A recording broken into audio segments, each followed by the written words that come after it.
This day in history of the Walt Disney World Resort for September 27th and 28th. On this day in history, September 27th, 1993, Epcot's Listen to the Land boat ride and the Tomorrow's Harvest Tour close. Both attractions were located in the Land Pavilion since the park's debut in 1982. Listen to the Land was a narrated boat ride that sailed through different environments and prototype growing areas with inventions to improve harvesting. Many of the plants and fish that were grown here fed the Epcot restaurants. The ride was narrated by a live cast member sitting at the head of the boat as it sailed through the Symphony of the Sea, the different climate areas, and the greenhouses, including Tropics House, Aquacell, Desert House, Production House, and Creative House. Listen to the Land will reopen in December of 1993, with Nestle as the official sponsor and a new name, Living with the Land. Changes include a new thunderstorm opening scene, musical score, and ending. Tomorrow's Harvest was a walking tour where guests could be guided by members of the land's professional agricultural staff through the greenhouses. The name would change to Greenhouse Tours in 1993 and later change to the current name Behind the Seeds in 1996.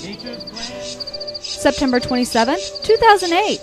The interactive live show Pocahontas and Her Forest Friends closed after a 10-year run at Animal Kingdom's Camp Minnie Mickey.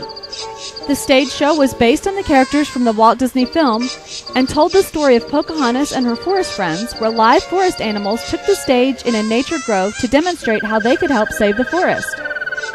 The 12-minute show was presented daily in the tree-shaded 400-seat Grandmother Willow's Grove. September 27th, 2008. The nightclubs on Pleasure Island permanently close at the end of the night.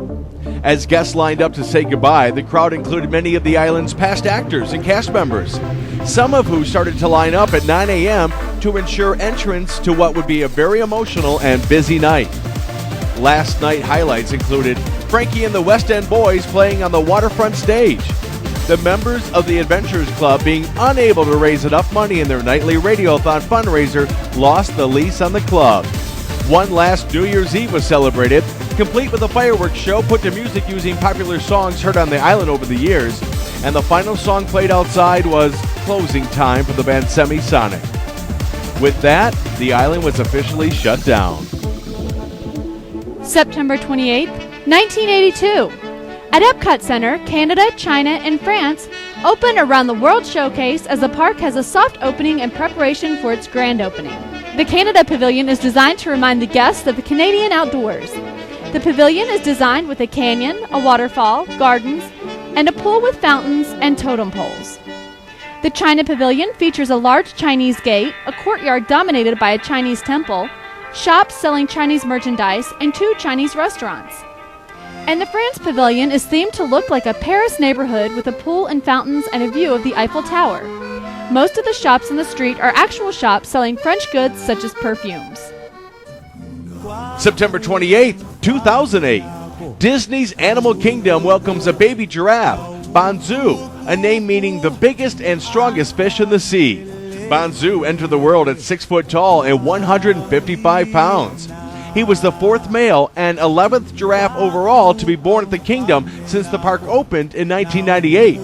Amazingly, Banzu is also the 4th giraffe to be born at the theme park in 2008.